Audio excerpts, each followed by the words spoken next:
Well, we're going to go ahead and get started as you all come in. I know this is a little bit different of a session from what you're used to. You're also not used to seeing me. Some of you all are not used to seeing me if this is your first year in Sheila. But we are recording live from the SWE headquarters office. Isn't that incredible? I don't think any of you all have really seen us record here. I think I might have recorded here one time before, but this is the first time ever that we've ever tried this style of recording any sessions. So it's gonna be a little more laid back. As you saw in the description, this is more of a living room coffee chat feel. I have ginger ale, but you know, same difference, right? And we have our speaker in office today, which is awesome, Jamila Parham, and she is going to be so amazing to you all this evening, and we'll get to kind of talk through her story in a non-traditional way, because usually you just get the PowerPoint slide decks and a little bit of conversation afterwards, and this whole entire thing is going to be like, if you can think of your favorite podcast, hopefully this will be kind of similar to that framework. So I'm going to just tell you who I am, and then we're going to jump right in. Hopefully you guys like that. My name is Marquita Riley. I'm the Outreach and Student Programs Manager for SWENext. Former moderator slash facilitator for the program, but I've stepped away as you guys have welcomed Annalise in with open arms to now be the new host. And I'm going to stop talking and let Jamila talk a little bit about herself. Yes, hi everyone. My name is Jamila Parham, and I do two things that I really love. I'm an entrepreneur. I'm the founder of the Techie, and I'm also a senior program manager at Microsoft.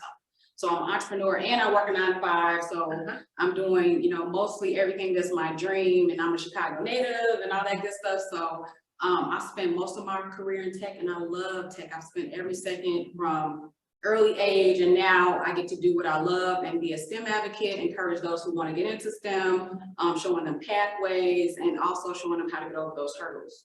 Oh, I love that. I love that. I want to say big up to Chicago in the building. One day in Chicago over here. So it's a lot of Chicago love going around. Yes, yes. But also I think it's really cool that you work for Microsoft as well as run your own company. So let's talk about a little bit of your experience in getting to Microsoft. So how did you get to where you are today? Like, tell me a little bit about that. Yes, so I always say it's like a jungle gym, right? Everyone thinks it's like a straight line, you just get there, everyone sees the tip of the iceberg of success. It was a lot of figuring it out. You know, some things didn't make sense, and you know, then it all made sense. Right. So, you know, getting to Microsoft was a long journey, but along the way, I figured out what I love. I learned a lot of lessons. Initially, I liked video games. And so I'm like, how can I do this? And then, you know, I went to pursue my career, and I didn't see a lot of Black women in there, and it just wasn't a lot of representation. I also didn't know that this was a pathway for me to get into tech. So I've always been rooted in the community. So how can you mesh those two together, civic tech? And so I did a lot of work with the government, City of Chicago, CTA, and then I had a chance to get to Microsoft, where now I work for correctional facilities and justice and public safety. So I kind of built my way up to being a senior program manager at Microsoft, but the Techie models a pathway to get there. So it follows my journey and what I've learned along the way, creating information and tools and training for those who want to pursue similar paths or just need a little encouragement in those rooms where you don't feel represented or heard.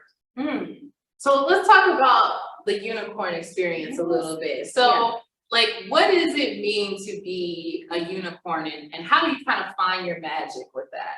Absolutely. And I kind of go back to going to those coding classes and not seeing anyone that looks like me as far as representing being a Black woman or being a woman in the room. And sometimes that can kind of, I always say, don't shrink, but grow, right? Yes. And you want to blend into this wall back here and disappear, like, oh my gosh, you know, you have to really find your voice and speak up. And so that took time. And so I always think about speaking up and using your voice as like a muscle. You have to go to the gym, you have to flex it, you have to really pour into it. And so I found out how to grow in those rooms where I wanted to shrink, right? And so unicorn is being more so, there's so many barriers in your way, but you learn how to overcome them anyway, right? Yeah. And so you become more resilient.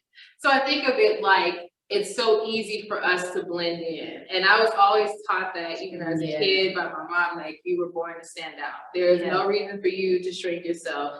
and like how many people would love to see a unicorn, right? Right. You see horses a lot, right? Right. But what about a unicorn? Yes. And so I think it's so amazing when you can find your voice in those rooms. Like, can you tell me an example of when you felt like, because I know I have plenty, Right. especially operating the space that we're in now, like in STEM. I don't know if you all know, my background is in communication. I don't have like a background in engineering and technology. So sometimes you can have conversations with people who do have those degrees. And even though you have your own, you know, reputable background and you have your education, your expertise, because you're not in that lane, sometimes you immediately feel like, I'm not on this level with these people, so maybe I shouldn't even be talking in this room, right? So I've had that experience. So what about you? Like, what was an experience you had that you could share where you were like, oh, I don't know if I'm ready for this? Yeah, you know, being a program manager, and I started out as a project manager, and I received my first corporate job at like 24. And I'm walking in the room with folks with 30 years experience, like they've been there before I was born. And so you're having these conversations, you're like, oh my gosh, I don't know this, do I have enough experience to be here? But I always position myself as a forever student, right? So you're in the place where you are in your journey, and you have to embrace that.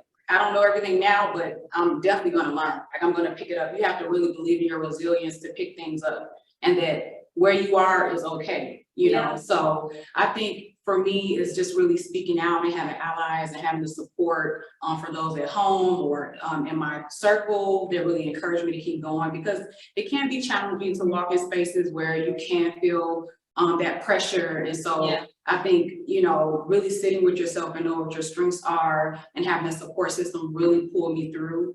So over time, you build that knowledge. And you're like, you know what, I know that, and you belong here, right? You had that experience, you trained for it. Everything has led up to this moment. So you really have to kind of look back. And we have an exercise related to that later. So I created, you know, to really remind me of my journey is that, you know, sometimes, you know, we sometimes when we apply for positions, we'll see, you know, 10 things on there. And if one thing is missing, we won't go for it. Right. But on the other counterpart, a man, if he does, he has zero. submit, right. Yeah, right.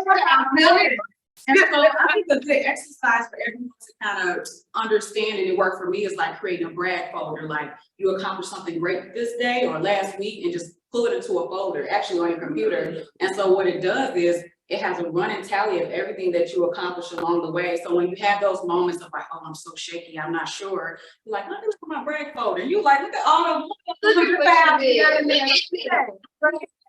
you did folder. Do you guys have a brag folder? Or maybe you have something like that on your phone? I think you all should invest in a brag folder. Yes. It's like fill your bucket kind of thing.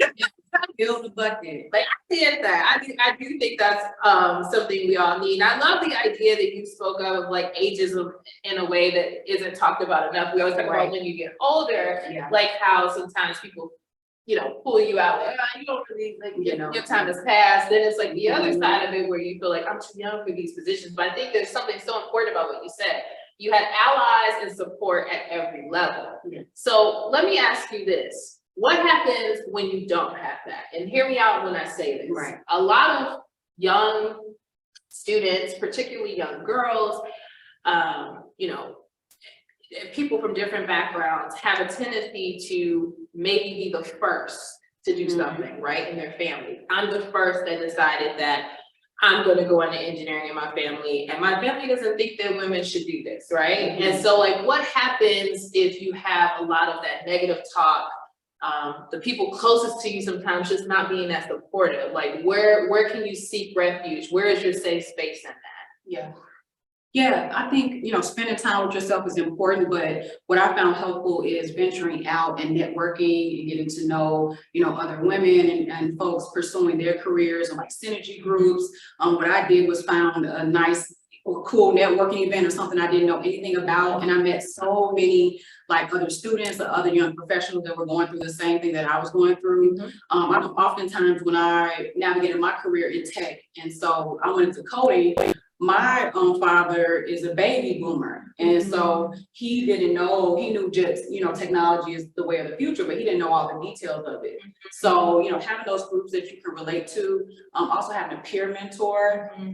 Many times people think of, my mentor has to be, 20 years experience in order for me to learn, but sometimes you can have shared experiences. So I found so much power in having like peer mentors. Yeah, I think that's so important. I think that's what I always tell my Sheilas. I always say, like, you all are your biggest cheerleaders, and like when you're, feeling like you don't have it, or it's not something's not working for you and you're, the area you're working in, like being able to go to someone else and being like, hey, do you guys have any advice on this? Do you have any resources in this? It's like, it's so amazing because, it's coming from someone who's like going through what you're going through at the same level, right? Sometimes it works, it's more effective because then you don't feel as intimidated. Sometimes you might feel more intimidated going to a professional engineer and you're like, so just being able to talk to someone who's like at your level sometimes can be good. And I kind of think that ties really nicely into realizing like your resilience. Absolutely. And you talk about that a little bit too. And when I say that, she has a wonderful, wonderful presentation she gives. And she talks about all these different things like creating your own magic and of course, realizing your resilience. So tell me a little bit based on what we just talked about, like how you can realize your resilience. Definitely. I think that I always say, like, you're in charge, CEO of your life and everything that you do. If something isn't working or you want to take a different path, you have the authority to overwrite and make that change, right? Yeah. So you're in chapter of all the chapters of your life, in charge of all the chapters of your life. Yes. See, you are the author. You are the author, right? And so I think it's important to really take charge of that. And so there's been times and, peaks and valleys in my journey as well. And so I think just, having that support system, the peer mentor, their reflection, and being a forever student, just to make sure that you're always investing in yourself. It's so many resources that are available now, right? And so a lot of folks wait for the work training, or they wait for the certain, school training, but what are you doing to go out and seek and better yourself, for your own personal development, and taking that to your own, but there's a lot of times where my job, or we are not able to fund that certification. Yeah, no professional development. Y'all go ahead and have another one. You get the work, that's, even in college, but we don't right now. You figure this out, on your own, like manage that on your own pocket. So that is rough, So you have to be resourceful in those situations. I would even say, like, a lot of times, like, sometimes we just think that we can't invest in ourselves as a priority. As you continue on in your, like, for most of us, like, you guys are still very young, but you have a lot of priorities. A lot of you all are running your own non-for-profits. You're involved in a SWENext club. You're doing all this community projects and all these different things. And it's giving a lot of things external from yourself, but like the investing back to yourself doesn't really happen that often. So I think that's really important to like look into your resources on how you can better yourself. But that also really makes me think about like, how can you prioritize yourself in those situations? Like, how can you put yourself at the top of your to-do list? Absolutely. I think, one of my mentors, keyword, very important part of your life is to have mentors. She helped me with this tool. It's called rock, pebbles, and sand, right? And so everyone has a glass and they have a mug, and say this represents your life and your universe, but you're right, and so how I figure out what's important is, what in your life is a rock, which takes up the most space, right? And then there's things that are pebbles, there's things that are sand, like white noise that kind of, falls through. And so I always think of what is my rock. And so, from a personal perspective, of course, my family, and then of course the technical point, which is my business and my baby, that's a rock. That's huge for me. That's almost like my Northern Star. So you really have to recenter and figure out what's my Northern Star. And it always leads you on the right journey. Like, does this align with what I want to do? And it kind of gets you back on the right path. And so I've used that in so many instances where I've kind of been lost of like, what should I do? But you have to stop and say, what's really important to me? What's my rock? And so I would love for, the participants to think about that. What's the rock in my life? What are the pebbles and what is the sand that falls through? Do we want them to take a moment to do that now? We should. I think we should. Let's take a nice little pause here. And we want you all to take some time to define your rock, Yes. your Pebbles. and your sand. your sand. And we'll give you about a couple minutes to figure out what your rock, your pebbles, and your sand are. And sorry, I was going out of order. I was gonna say sand a second. But yes, your rock, your pebbles, and your sand.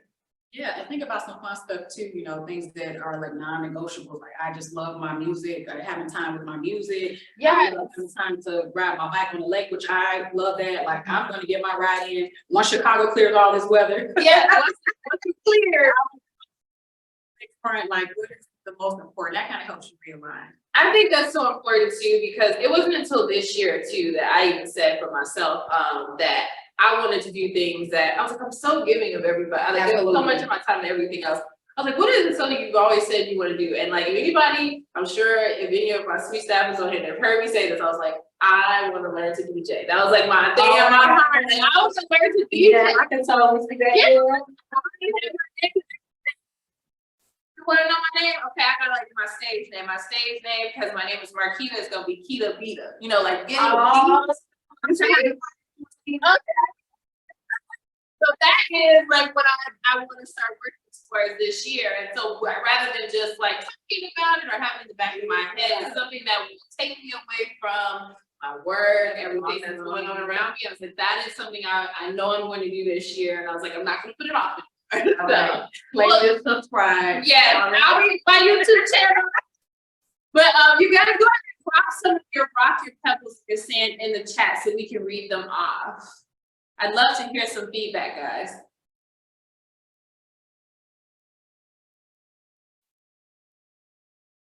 I see Mary setting us up.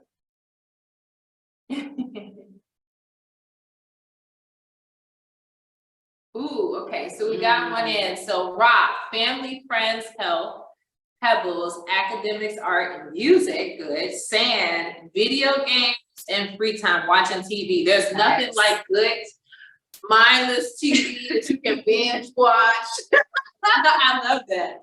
Anybody else want to join in the chat and tell us? Or you can unmute your mic. Feel free to do that as well. Okay, I see Caitlin. My rock would definitely be my family and also sports and being outdoors. That's awesome. Love that. Love that. Being outdoors is good. I think that sometimes really is a reset when you're able to go outdoors. Rock is your friends and family. Camilla, I see that. Very nice. Your rock is, and I believe it's Shriti. Rock is yourself. I love that. Right. Yes. Your family, your pebbles are school, your friends, and music, and then your sand is your Netflix and running. Okay. Netflix, yes. Yes, I love to tune in to Netflix. Abby, I see rock is your family, academics, and friends. I want to say that's Jalen. 3 seconds, yeah. Yeah, rock, family, and pebbles is music, oil painting, and your sand is drawing, hanging out with friends. Love the oil painting. Older. I love Yes. that. Oh yeah, You have to add to the academics, category, right? the big one. I love that. Your rock is your teammates, your friends and family and school. That's awesome, Macy. What else we got, Jamila? Can you see any, Sarah's? Homework, pebbles, reading, sand. Someone plays guitar. Oh, Okay. guitar. I see guitar. Okay. What else we got? Craft. Okay. Yeah. I love to see it. This is awesome. You guys are doing great with your rocks, your pebbles, and your sand. Working out. Oh yeah. Working out. Now that's my goal. Right. Too much deep dish pieces. Okay. Yeah. All right. Now we can talk about something that's my rock is food, probably. I love it. Vanessa, you said your rock is yourself, your goals, and family. Pebbles are academics, being in the community, and your sand is running, filmmaking, and see what I mean? That's on the list. Yes. Yeah, you're I love that. I love that for you. And I see there's piano on there too. Yeah. Cassandra said that. You guys, this is awesome. I think you guys are doing fantastic in identifying that. And even for those of you that didn't drop it in the chat, please make sure you hold on to that, because that's going to keep you connected to the work you're doing and improving yourself. So please keep that in mind. So, okay, let's jump into some more conversations. So I know that you spoke briefly about amplifying the magic of others. And I think that is so important. And you even address the idea of like, can you identify if you're amplifying or you're hindering? Can you talk a little bit more about that? Absolutely. I think we go in rooms where so many people are talking and they're talking about themselves and what they've done. And it's not enough of, you know, are you amplifying the skills and opportunities for others? Right. And sometimes, you know, I may receive something and I'm like, wow, this isn't a good fit, but I know 3 people that would be awesome for this, right? And so it's about amplifying voices of others. And so you may encounter like hurdles and things like that, but you always want to make sure you're amplifying and you're not stifling anyone's voice, right? So I think, you know, we're making sure that, you know, especially when you all get to, you know, whatever path that you take, you can be in rooms where there may be another opportunity or someone next to you that is great at that. And you're like, well, wow, this person may not be ready to speak up for themselves, but I'm going to speak up and say, this may be a great opportunity for this person, because everyone is at a different stage of speaking up, right? Yeah. So they haven't really flexed that muscle yet. So they may be in the stage of, I'm going to blend to the back of the room, right? And so I think it's important that we advocate for others and use our platforms, which is something I do with the Tech Unicorn. No matter if you have one person, you reach one person, or you reach 1 million people, right? We live in an age of social media of like, oh, I have a reach of 1 million people, but you know, I like to quantify like who have I touched in life, right? Who have I, you know, touched and helping an opportunity in that way? And that really helps measure the impact that you have, because I believe that social media can be an illusion. It right? is definitely an illusion.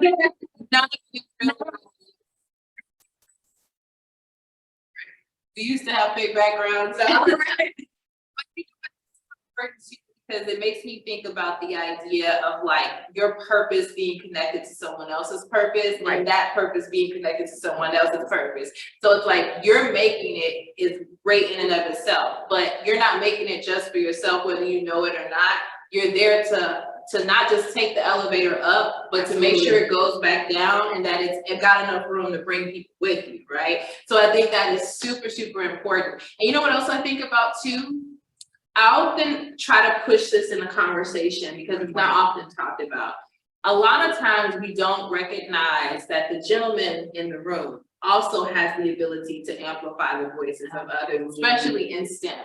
And I think we don't talk enough about the boys that are in the classrooms, the boys that are on the robotics teams, the boys that are just existing in life, right? That see the potential and the power in someone else. And they can choose to ignore it, or they can choose to say, no, I want you to step to Cassandra, you got this. Like, I think you should apply. No, I think you should take the leadership position. So what if it's all boys on this team, right? I wonder why we don't talk enough about that, because it's always like we super are about pushing each other, women supporting women, but how do we pull in those gentlemen and young boys to also push that mission as well? Yeah, and I think the great thing about allies is that they show up wanting to do good and to help and do work. And so I've had mentors that are white males that just want to see me win. And so they amplify and say, hey, Jamila's great for this position, or I've seen them really encourage and pour into and to make sure that there is representation. So I think that, you know, the folks that want to be allies, they show up, right? They want to learn. And so I think that, you know, sometimes you can run into the bros culture and the bros club, and, you know, everyone's being explaining, all things like that. So we all have mansplaining.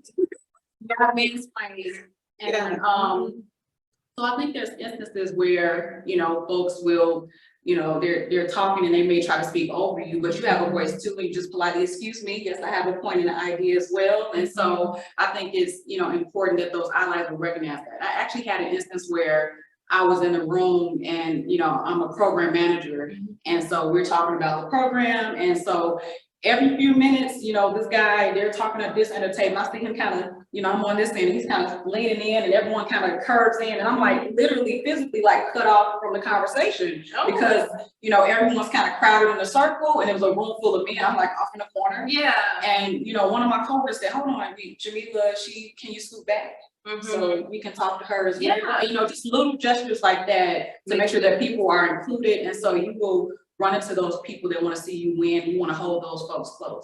Yes. And it's like, you know, being intentional, right? That's all it is, like being intentional and not being afraid to be loud, right? Because I think not all the time do we want to have to speak up for ourselves. You know, it's exhausting. It's exhausting. Like it's so exhausting to constantly want to have to like champion everybody else and also have to take care of yourself in situations. Yeah, too. absolutely. Like who wants to do that all day? They say we set the table for everyone else and we set a setting for ourselves last.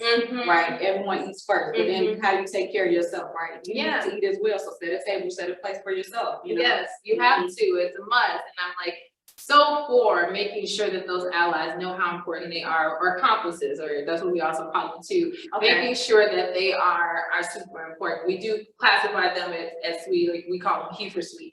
Like it's one of those things where I absolutely think it's super important, and it's not just, you know, one category. It's not, you know, male versus female, absolutely, or you know, people of color versus you know, white. Yeah. And so it's like it's all of these things. It's the intersectionality of all of it, where it's like we at some point converge in these conversations in the boardrooms and in meetings, and at some point there's going to be a time where you're going to be called to step up, and the question is, will you do that? And so I guess that ties really nicely with the whole idea of like, are you helping or are you hindering, right? Yeah. Are you amplifying or are you hindering? And also making sure that you're not so much of a champion that you forget whose voice should be actually heard, like you said earlier, right? So it's like, you don't want to talk too loud where it's like, okay, the whole original attempt was to bring it to this person, right? So that's also something you want to be careful of too. So I think that's a great point.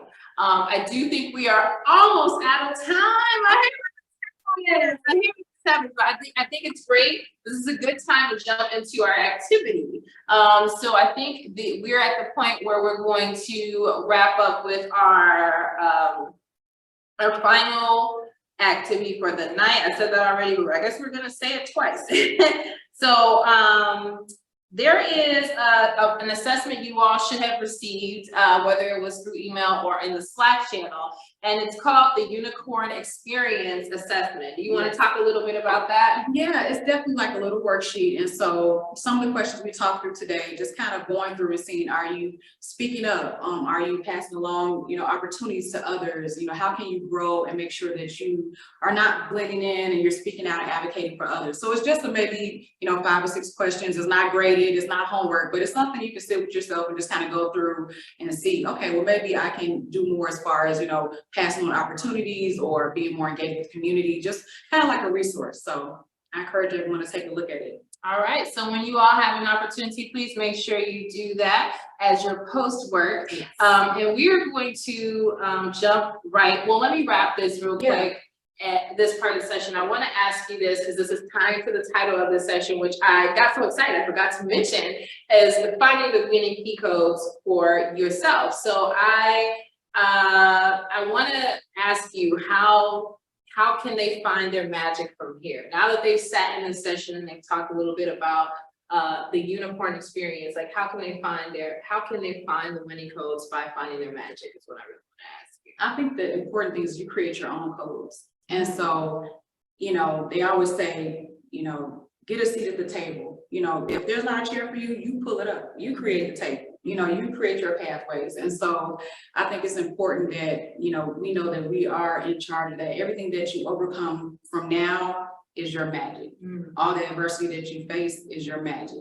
And so I want, you know, everyone to take that away, that we're all unique. We all have different skill sets and experience. And so, you know, you persisting is your unicorn magic. I love that. And with that being said, we are going to hop right into Q&A. So if you all don't mind, go ahead and hop in that chat and let us know what questions you have for us on the Marquita and Jamila podcast. Or you can unmute your mic or raise your hand. That's also an option, the little nonverbal thing you can do with Zoom. And we'll go ahead and answer.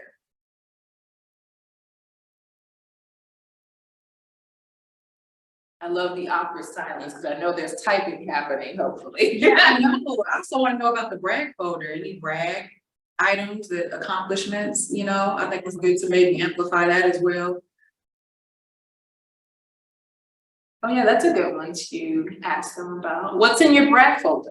Yeah, what will Or if you have a what brag will you put in folder, there? What's you put in, right? What's the first thing you put in your brag folder? They're thinking. Yeah, I hope so. Oh, okay. I see we do have a question as you guys are doing both, doing your brag folder responses and asking questions. So I think we have one in here that says, is being a unicorn being like the first at something, or can it be other things like being a person of color in a primarily white industry? I think it means what it means to you and your own personal experience. For me, it may not be the same experience as you. For me, it was breaking into, you know, white male dominated industry where I didn't see representation of myself. It could be, you know, I'm the first person to go to college in my family. I can, you know, I achieved this. You know, I think it's about what you have faced in your life and what you have overcome, the barriers that you face that are specific to you, because we don't all have the same experience. So that's what I love about Unicorn Magic. It's so universal and it means something different to everyone. So. Love that. Any other questions? Don't be shy, guys. Don't be shy. Okay, so we have one. How can, oh, that's a private one. It looks like, so I'll skip that one.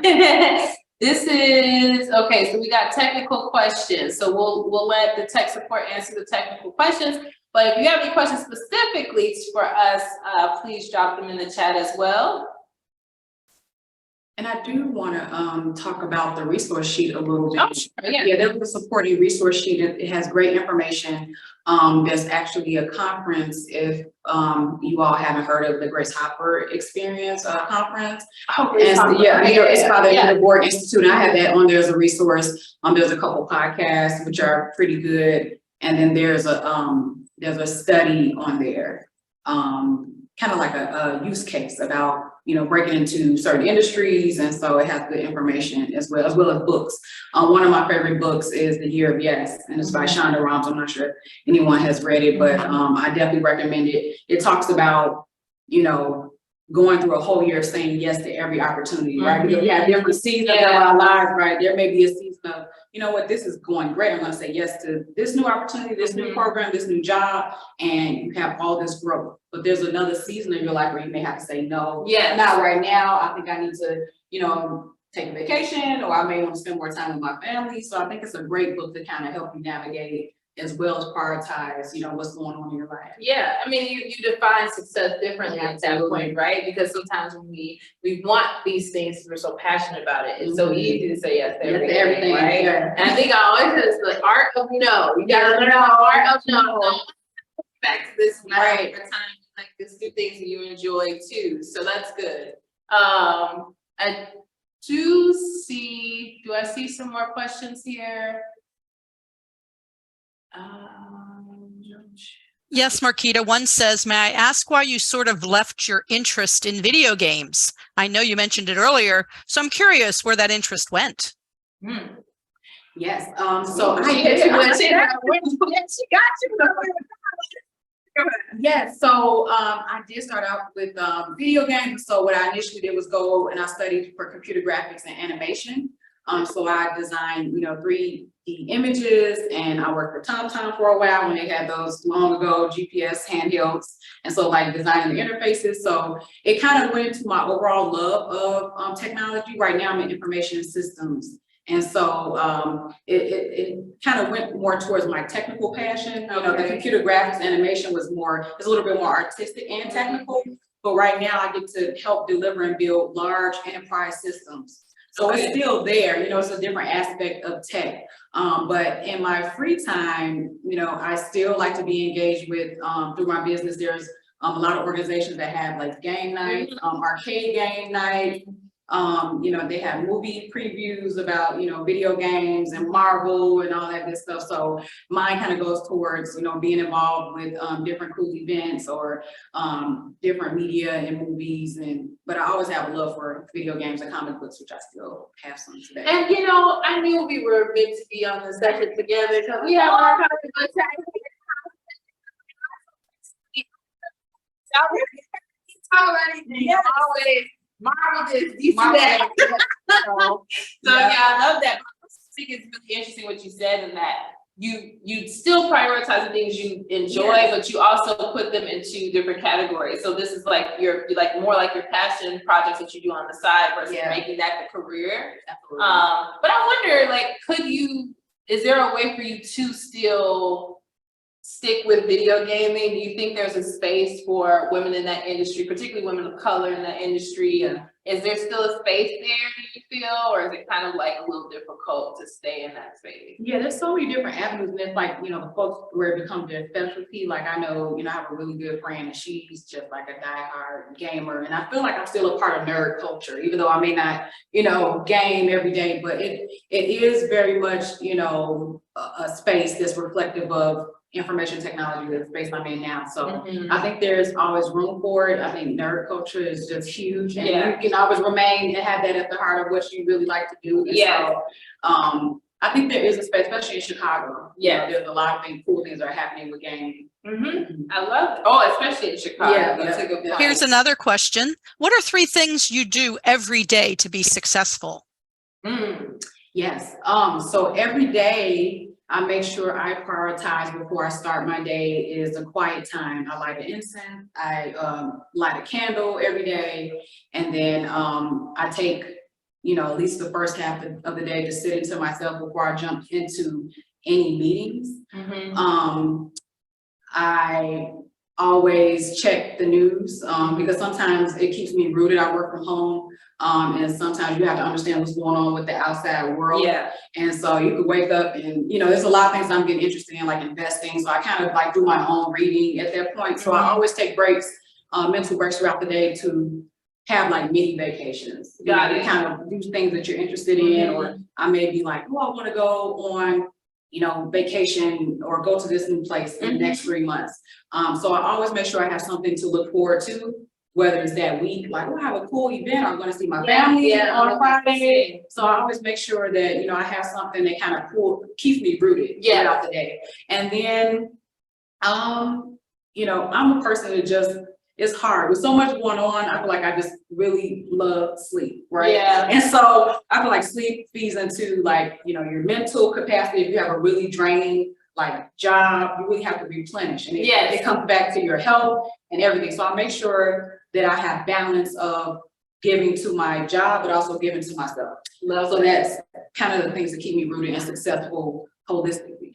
Love that. And I love it being holistic as well. Yes. Okay, here's another. You gotta take care of yourself. Yeah. Yes. There's another question. What did you do during your high school years to prepare yourself for pursuing STEM in college and as a career?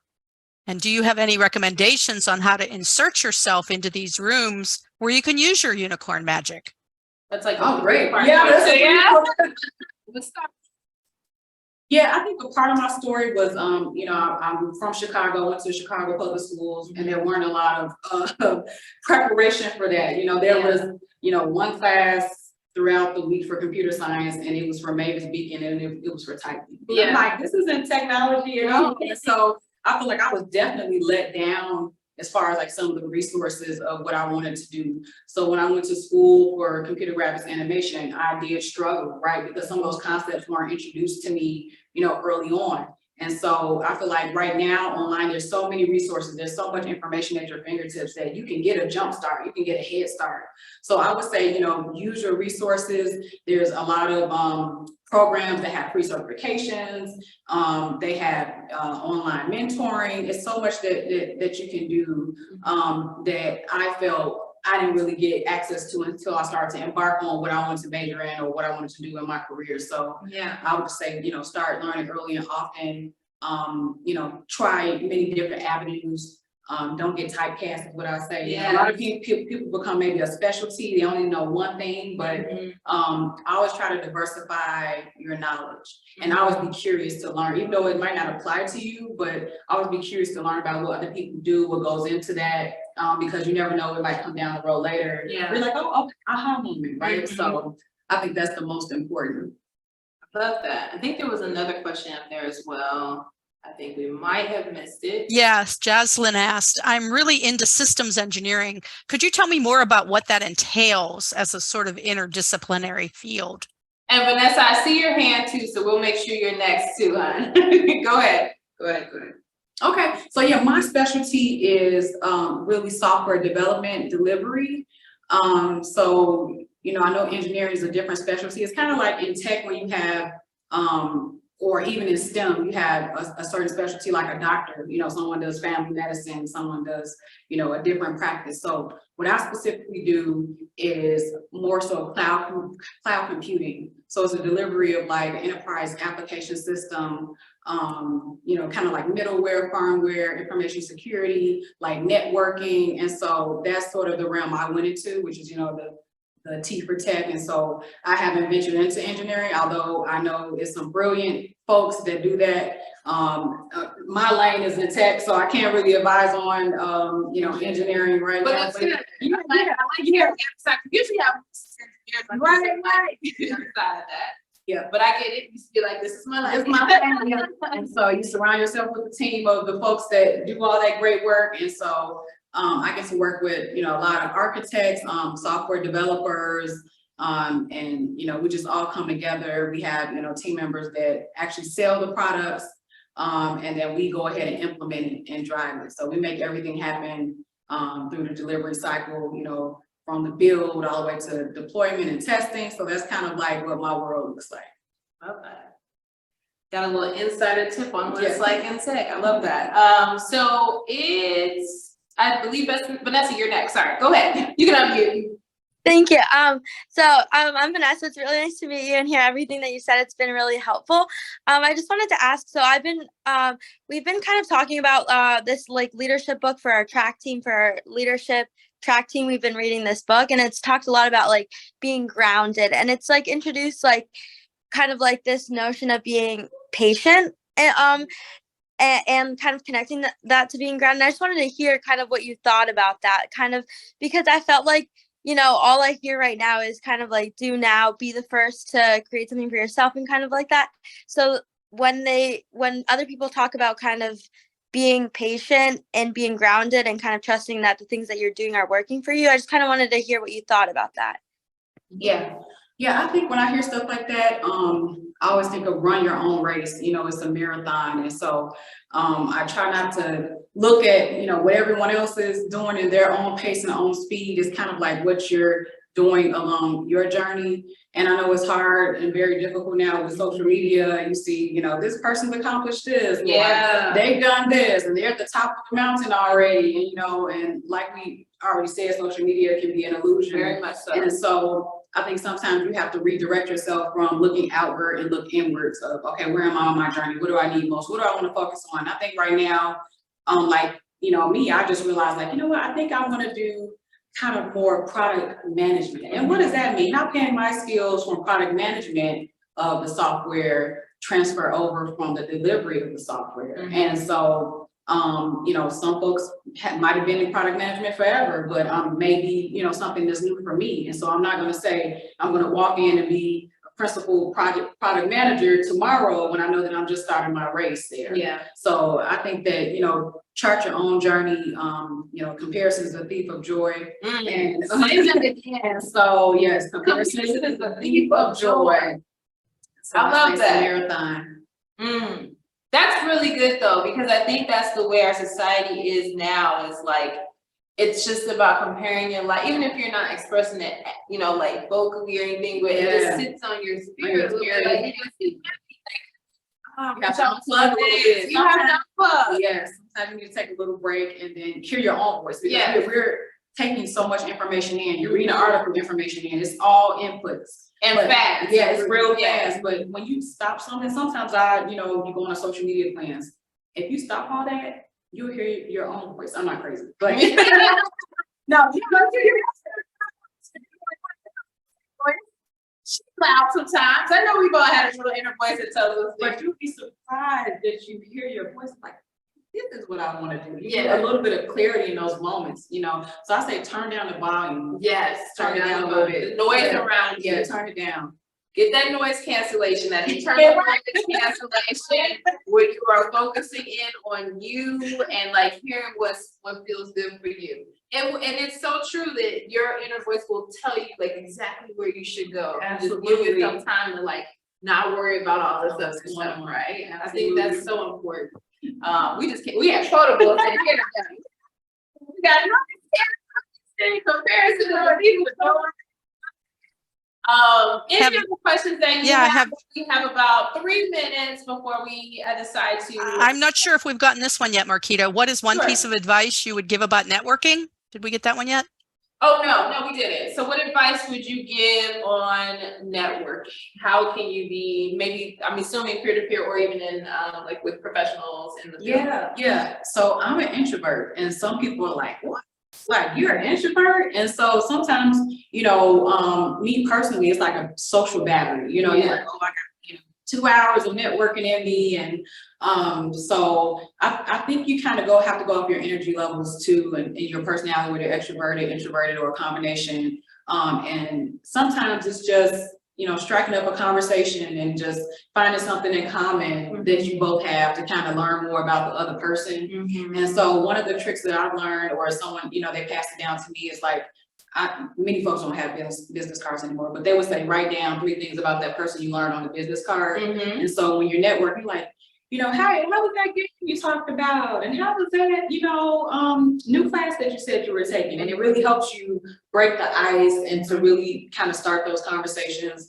And a lot of times you just have to jump in, you kind of, I say, almost 90% of success and networking is showing up. Yeah. You don't have to know what's going on. You don't have to know anyone in the room, but most of the people that show up and the people that are successful, they're in the room. They might not have a A to Z agenda, but just being there is powerful. So I would say just show up, start showing up. That's so important. With that being said, please show up to SWENext Connects. That will be happening here soon. There's 2 of them that'll happen. There's also SHLA meetups. Just plug in those 2 things and networking opportunities you can show up for. Absolutely. Awesome. Okay, any other questions before we wrap up this session? Give me one good one, guys. Give me one good final question from you all.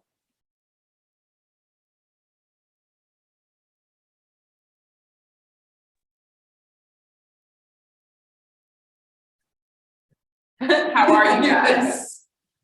Yes, that's a good one. Well, actually, checking in with Better people now. who are so better, I think that's a good one. Ooh, I like that one, Vanessa. Okay, looking back, do you have anything you would do differently?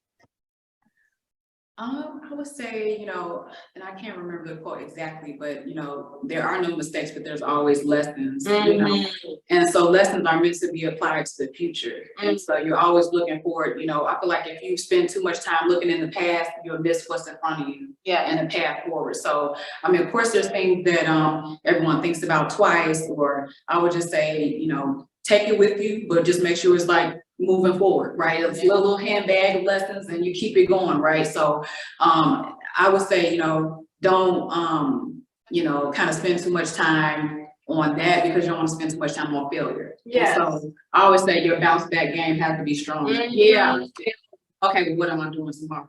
Yes. Right. And so I would say, just take the lessons along with you, but just make sure it's always on a path forward.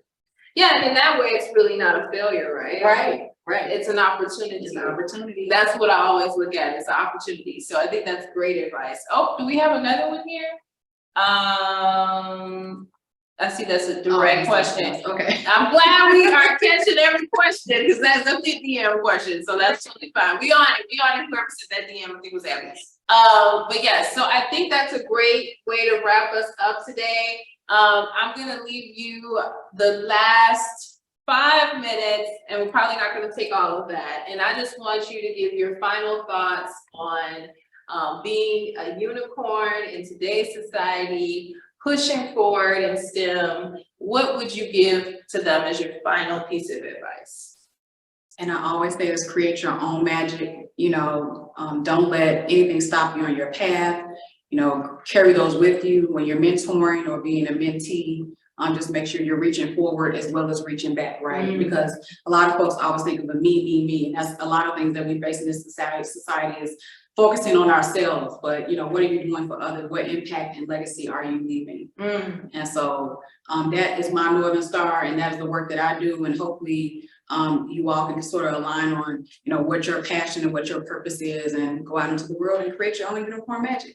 Love that. Sprinkle a little joy on the world. Sprinkle a little magic on the world.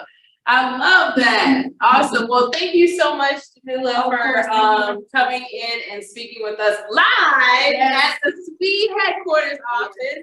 I want to say a special thank you to our sponsors as we close out as well. Thank you, Amateur Radio and Digital Communications, General Motors, Danaher Corporation, and Turner Construction, because without them, we would not be able to do creative, unique things like this and bring in speakers to our session. Please show some love for this very new format that we're testing out, along with our wonderful speaker. I think she did an amazing job with trying this out with us and also offering some great information for you all. I know a lot of you all have had a lot of questions about the framework of SHLA. Please feel free to reach out to us through the outreach email or on a Slack channel. Sometimes you all will answer each other's questions. So do use that as a resource. Again, we do have all of the information available in that nice little SHLA document that includes the links, any pre or post work that you need to complete. That is optional. And then of course, your post-event surveys that are not optional. So just as a quick reminder, you do need to attend live or watch on demand 4 sessions for SHLA, as well as complete 4 post-event surveys in order for you to get your graduation going and your certificate of completion for this program for this year. So just giving you that little piece of information as we go. Again, thank you all for joining us this evening on this special podcast. And I will talk to you soon, hopefully. All right, have a good one. Bye.